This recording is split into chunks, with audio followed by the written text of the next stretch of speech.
Je vous retrouve dans cette vidéo pour vous expliquer les différents types de jointures qui existent sous Pentao. Alors si vous vous rappelez, je vous ai montré dans une précédente vidéo comment faire la jointure entre deux tables, jointure de comparaison ligne.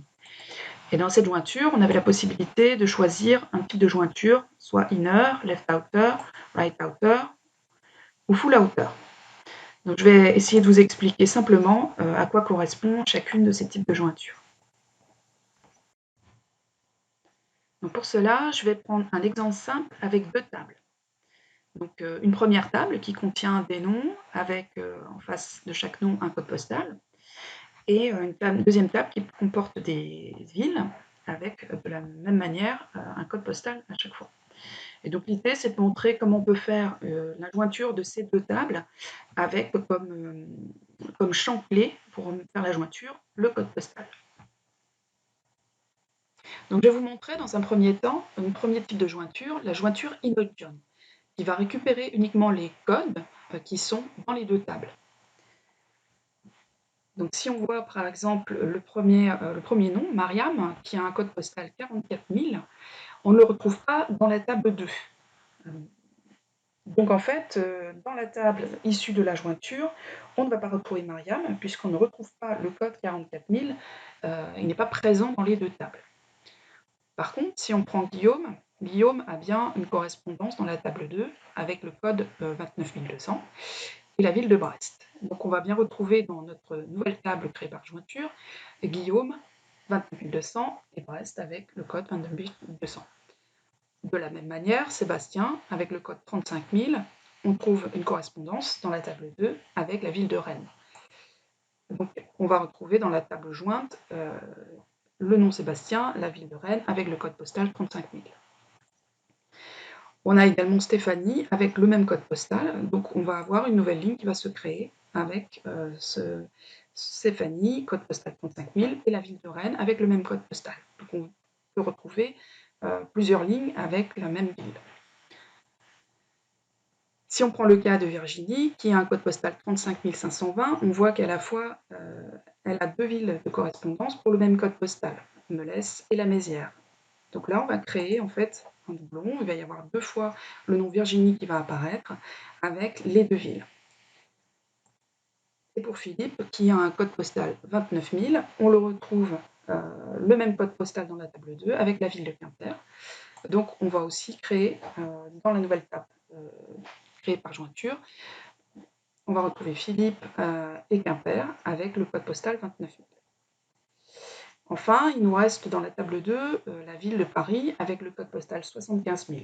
Mais comme on ne le retrouve pas non plus dans les deux tables, ce code postal 75 000, on ne va pas le retrouver dans la table créée par jointure, puisqu'on ne retrouve pas ce code dans les deux tables à droite et à gauche. Donc c'était le cas déjà pour Marianne. Donc je vais maintenant vous présenter un deuxième type de jointure, la jointure left outer. Cette jointure, comme on voit sur le diagramme, permet de retrouver tous les codes de la table qui se situe à gauche dans la nouvelle table jointe. Donc cette fois-ci, le code postal 44 000, qui se trouve dans la table de gauche mais pas dans la table de droite, va malgré tout apparaître dans la nouvelle table jointe. Donc on va retrouver Marianne 44 000 dans cette nouvelle table. Et par contre, comme on n'a pas de ville correspondante, on aura des champs nuls pour la ville et le code postal issu de la ville correspondant à Mariam. Donc, après, comme in join, on va retrouver les codes postaux qui sont présents à la fois dans la table de droite et dans la table de gauche, hein, avec Guillaume, Sébastien, avec la ville de Rennes 35 000. Pareil pour Stéphanie. Et donc, comme tout à l'heure, pour inner join, s'il y a un code présent deux fois dans la table de droite, hein, comme c'est le cas du code 35 520, eh bien, on va le retrouver en doublon, un doublon sur Virginie, dans la table jointe. On retrouve aussi Philippe avec la ville de Quimper pour le code 29 000. Et par contre, le code 75 000, qui est cette fois-ci présent dans la table de droite, mais pas dans la table de gauche, puisqu'on fait une jointure left outer, on ne va pas le retrouver dans la nouvelle table créée. Passons maintenant à une autre jointure, la jointure right outer. Donc, comme left outer, on va avoir le même type de jointure, mais cette fois-ci, ce seront tous les codes de la table de droite qui seront présents dans la nouvelle table créée par jointure.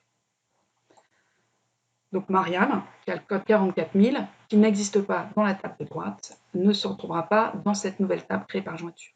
Par contre, Guillaume, avec le code 29 200, Sébastien avec la ville de Rennes et le code 35 000, ainsi que Stéphanie, Virginie avec les villes de Melès, la Mézières et les codes 35 520, et puis le code postal 29 000 pour la ville de Quimper avec Philippe, on les retrouve.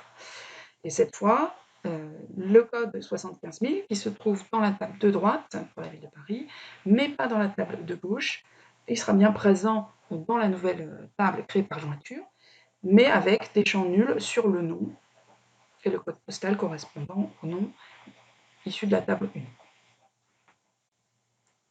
Donc il me reste une dernier type de jointure à expliquer, c'est la jointure full outer. Donc cette fois-ci, en fait, ce type de jointure va permettre de récupérer à la fois tous les codes qui sont issus de la table de gauche, comme ceux qui sont issus de la table de droite. Donc on voit qu'on va tout intégrer.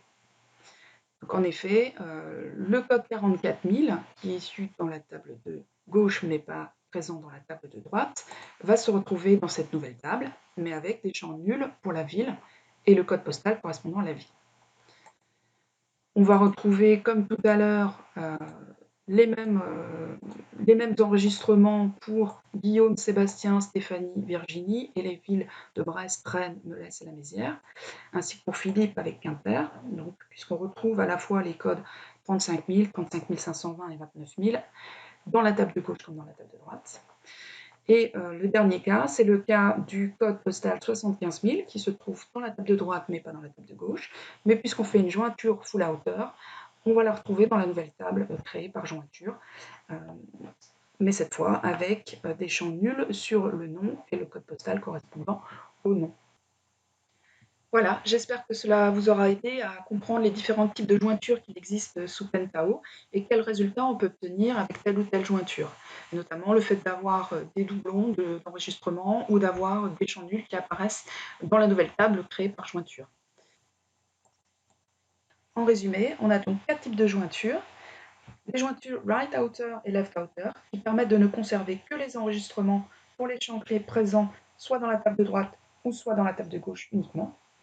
La jointure inner join qui ne conserve que les enregistrements avec les champs clés qui sont présents à la fois dans la table de droite et dans la table de gauche. Et enfin, la dernière jointure, full outer, qui elle va conserver tous les enregistrements, que le champ clé soit présent à droite ou à gauche.